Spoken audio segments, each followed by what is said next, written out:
happened again the next night, but this time I was home alone. At 2 a.m., the doorbell rang. Same hooded figure. "Hello, I got some meat in the truck. Is anybody home?" I was furious. I spoke through the camera. Hey everyone, welcome back. How are you all doing today? Before we start, please hit that like button and subscribe. It really helps me keep making these true horror stories. Today, I'm going to share something I'm not proud of, but it's true and it's terrifying. When I was 18, I got arrested for trying to steal a phone from Walmart. I know, stupid. I was with two friends. I thought I could open the packaging, slip it into my hoodie, and walk out.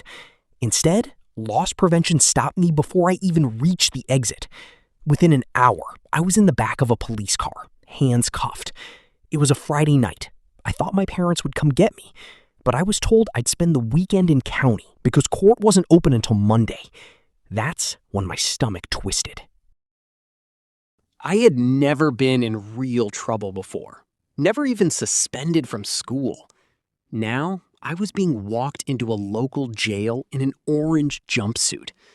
That's when the gravity hit me. The holding area was full of older men, tattooed.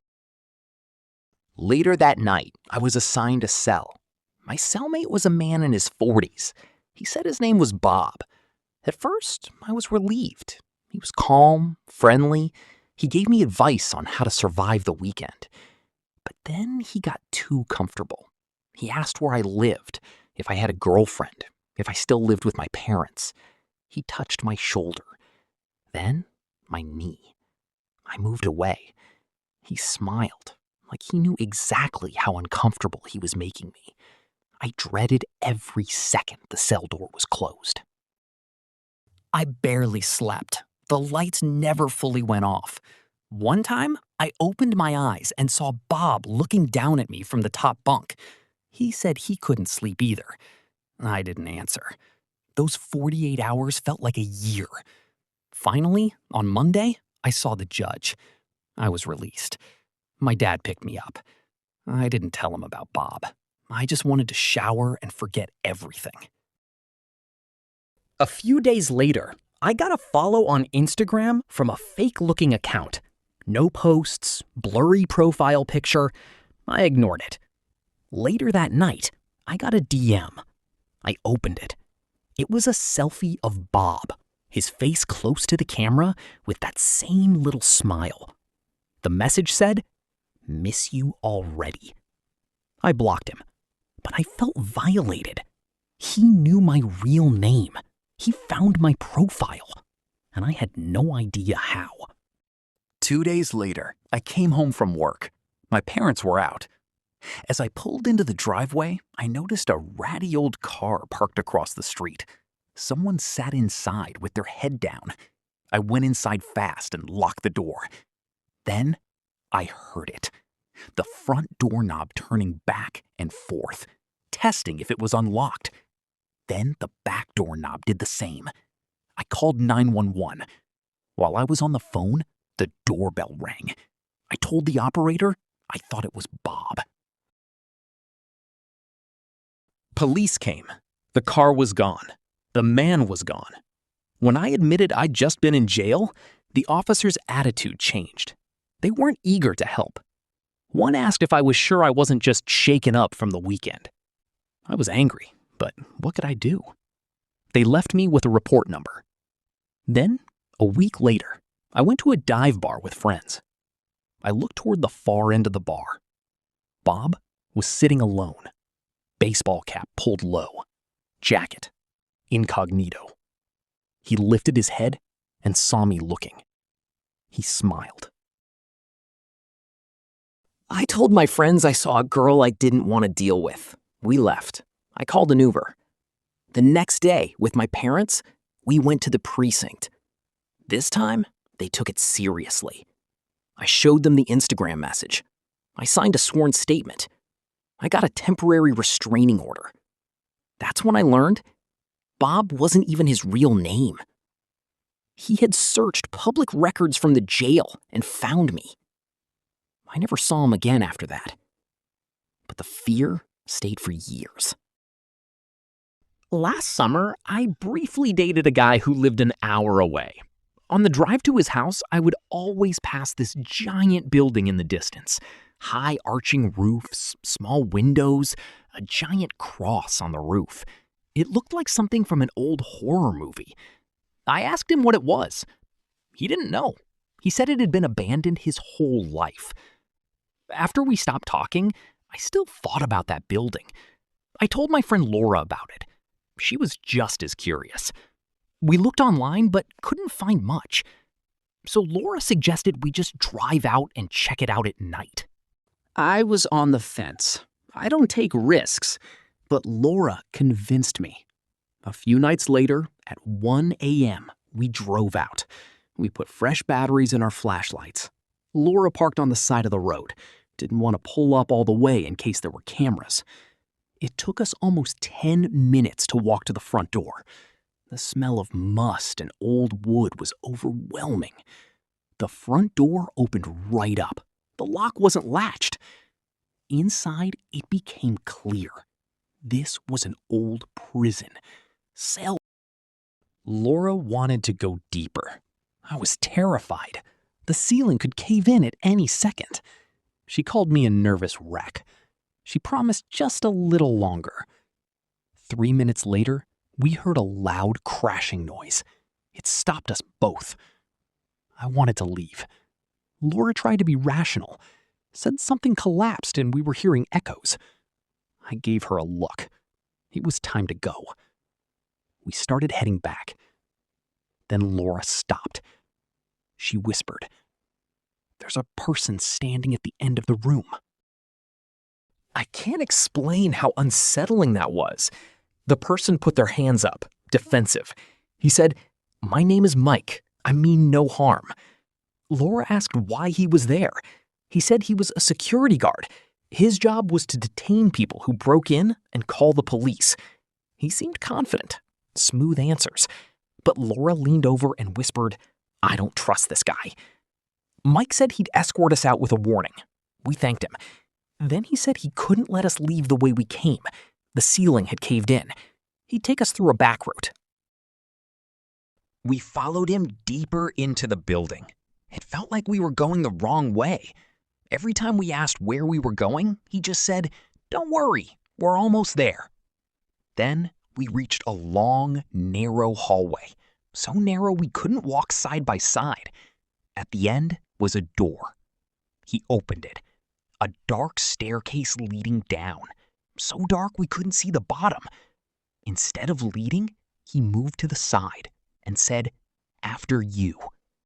Laura refused. She asked why we would go down. He laughed and called her silly. I asked if he could lead. He hesitated. Then he took 1 or 2 steps down. Then he came back up, grabbed my arm gently, and tried to guide me down first. Laura screamed. She pushed him away, hard enough to make him stumble because she had the high ground. She looked at me and yelled, "Run!" We ran. Back through the prison, through the room with the cells, through the front entrance. We never saw any caved-in ceiling. We never heard him behind us. But I felt his hand on my arm the whole way. We sprinted to the car and drove off. We kept checking the mirrors, terrified he'd... A week later, I called the police in that area. I admitted to breaking into the building. Then I told them about Mike. The cop was speechless. Not about the break-in. He said, "That building has no security guards, no cameras, no patrols." He said whoever we met that night was not a friendly person. He said my friend and I were lucky to be alive. I still feel his hand on my arm sometimes when I think about it. We never found out who he was or where he came from. I was about a week into the job when I met Edgar. He seemed like a decent guy, in jail for violating parole, not for violence. He called me sir, was respectful, never stepped out of line. Then one day, completely out of nowhere, he asked me, "How's Stan doing?" I froze. My brother's name is Stan. I was nearly 1,000 miles from my hometown. Nobody at work knew about my brother. I ignored him, told myself it was a coincidence. But a few days later, he asked, "Does Diana still live by the lake?" My mother's name is Diana. And yes, she lives on a lake. I pulled Edgar aside and asked how he knew those names. He just shrugged and said, "I don't know." In jail, inmates gossip, but this was too personal. Nobody in that town knew who I was. I had no social media. I wasn't talkative. I did some research. Edgar was born and raised in that town. Never even been to my side of the country. There was no connection. Then one day, he asked about my nephew. Is he still a fan of baseball? That was it. I went to my supervisor. She dismissed it, said he was probably trying to get me to retaliate so he could sue the jail. I didn't buy it, but I let it go. Edgar never mentioned my family again after that. He continued to be respectful, always smiling.